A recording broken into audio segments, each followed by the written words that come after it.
جب حالات بہت کٹھن ہو گئے مکہ المکرمہ اور اللہ کی طرف سے ہجرت کا حکم آنے والا تھا، تو حضرت ابو بکر رضی اللہ تعالی عنہ کو حضور نے کہا کہ اے ابو بکر تیار رہنا، امر الہی کے آتے ہی ہم اس شہر کو چھوڑ دیں گے۔ اور پھر وہ وقت آیا کہ جب کفار نے حضور کے گھر کا محاصرہ کر لیا، آقا کریم علیہ السلام کو معاذ اللہ شہید کرنے کے ارادے سے ارد گرد جمع ہو گئے۔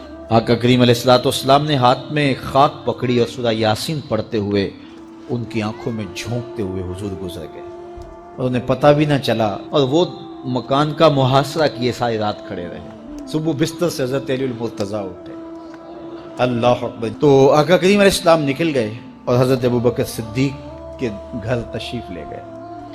اب دروازے کو دستک دینے لگے تو آواز آئی، حضور میں حاضر ہوں۔ حضرت ابو بکر صدیق تیار کھڑے تھے، تو کہا ابو بکر تم تیار ہو؟ کہا حضور آپ نے کہا نہیں تھا کہ تیار رہنا، کبھی ہجرت کا حکم آ سکتا ہے، تو میں تو اس دن سے ہی تیار رہتا ہوں کہ کب حضور آئیں اور جو فرمائے میں وہی کروں۔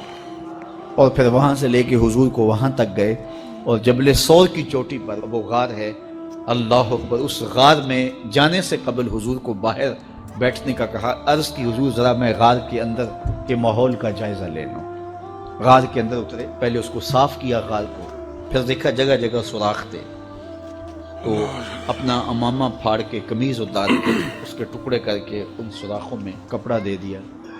2 سوراخ ایک روایت کے مطابق، اور ایک روایت کے مطابق 1 سوراخ بچ گیا، اس میں اپنی ایڑی رکھ دی، اور پھر آواز دی جان عالم اندر تشریف لائیے۔ تو آقا کریم علیہ السلام غار میں چلے گئے، تو سیدنا صدیق اکبر رضی اللہ تعالی عنہ نے اپنی گود میں آپ کا سر رکھا اور حضور لیٹ گئے۔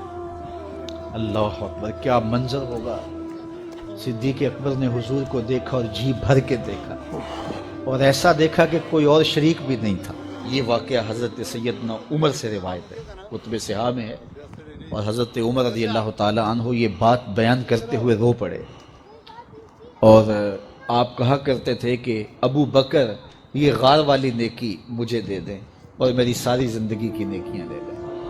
اللہ اکبر۔ تو حضور علیہ السلام حضرت ابو بکر صدیق کی آغوش میں ہیں۔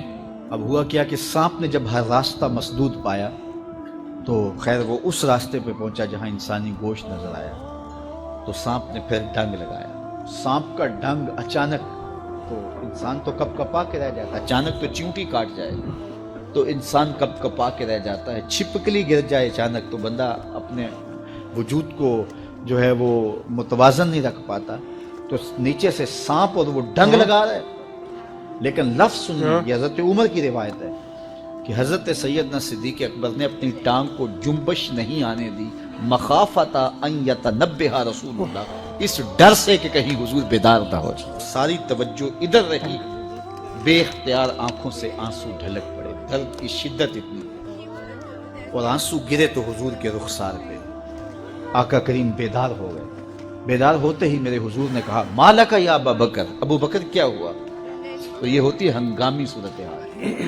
ہنگامی صورتحال میں کسی کو پکاریں یا کسی کو کوئی جواب دیں تو مروجہ آداب کی رعایت کے ساتھ جو لفظ بولے جاتے ہیں وہ ترک کرنے پڑتے ہیں۔ اس مائک میں کرنٹ تھا، تو میں قریب ہونے لگا، تو آپ نے مجھے متنبہ کرنا تھا، تو میرے ساتھ آپ بہت پیار کرتے ہیں، بہت محبت کرتے ہیں، تو آپ نے اگر مجھے یہ بتانا ہو کہ اس میں کرنٹ ہے، اور اگر آپ نے منہ قریب کر لیا تو آپ کو نقصان پہنچ سکتا ہے، تو میرے نام کے ساتھ 20 القاب لیں گے؟ آپ نہیں لیں گے، آپ جلدی جلدی جو ہے وہ مجھے کہیں گے جناب یہاں کرنٹ ہے، تو میں یہیں سے رک جاؤں گا۔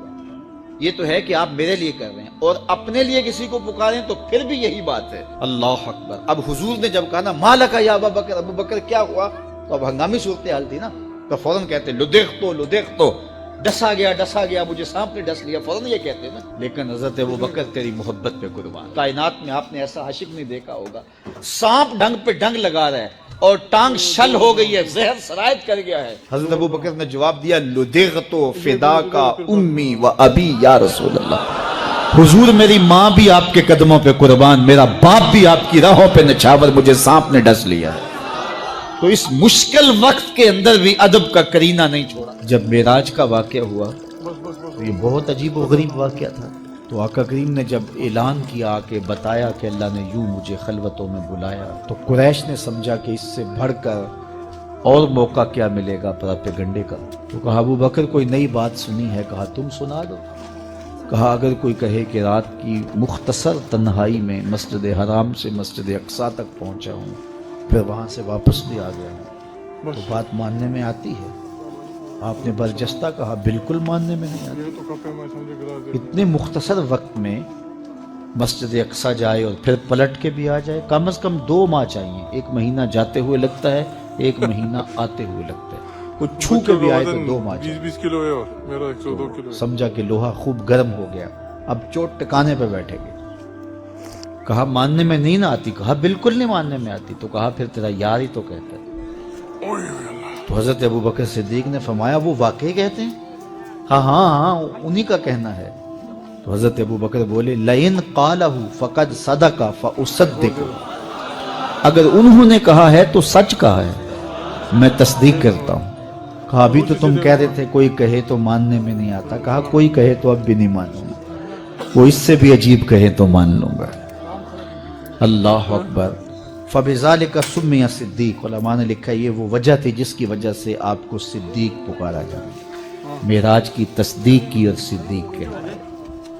صدیق تصدیق سے بھی ہے، اور ساری زندگی آپ نے جھوٹ زبان پہ نہیں آنے دیا۔ آپ کی طبع میں جو صداقت رچی بسی تھی، بلکہ ایک مشکل وقت آیا آپ پر، وہ جب حضور علیہ السلام کو اللہ کا حکم ہوا اور ہجرت کر کے حضور مکہ سے مدینہ کی طرف عازم سفر ہوئے، تو حضرت سیدنا صدیق اکبر رضی اللہ تعالیٰ عنہ ساتھ تھے۔ مکہ المکرمہ سے جو مدینہ المنورہ ہے وہ شمال کی جانب ہے، اور غار ثور مکہ المکرمہ سے جنوب کی سمت ہے۔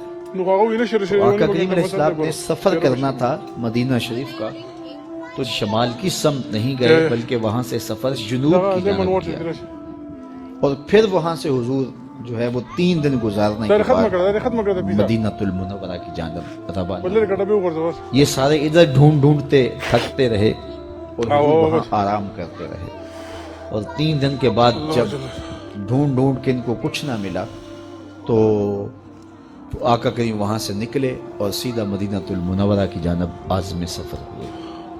انہوں نے 100 سرخ اونٹ حضور کی گرفتاری کے لیے انعام رکھا، تو مختلف قبائل کے لوگ حضور کو ڈھونڈنے کے لیے نکلے تھے کہ بہت بڑا انعام ہے، 100 سرخ اونٹ ملیں گے۔ ایسے لوگ بھی تلاش کر رہے تھے جو حضور کو جانتے نہیں تھے۔ تو راستے کے اندر حضرت ابو بکر صدیق سے کوئی شخص ملا، اور اسے شک پڑا کہ جن کو میں ڈھونڈ رہا ہوں کہ وہ کہیں یہی نہ ہو۔ تو اس نے ابو بکر صدیق سے پوچھا آپ کا نام؟ تو انہوں نے کہا میرا نام عبداللہ ہے، ابو بکر ہوں۔ تو اس نے پھر حضور کا پوچھا، اب حضور کو وہ ڈھونڈ رہے ہیں، آج امتحان آیا نا، صدیق اکبر کی صداقت کا امتحان آ گیا اور عشق کا امتحان آ گیا۔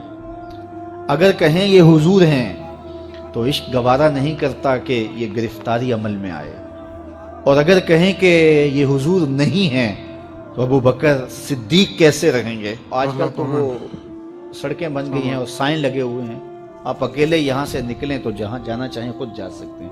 اس وقت تو پہاڑی راستے ہوتے تھے، یا تو لوگ قافلوں کے ساتھ چلتے تھے، اور اگر کسی کو ہنگامی طور پہ اکیلے جانا پڑتا تو وہ گائیڈ ساتھ لیتا جو راستے بتاتا، اس کو عربی میں ہادی کہتے ہیں، ہادی رہنما، گائیڈ جو راستہ بتاتا۔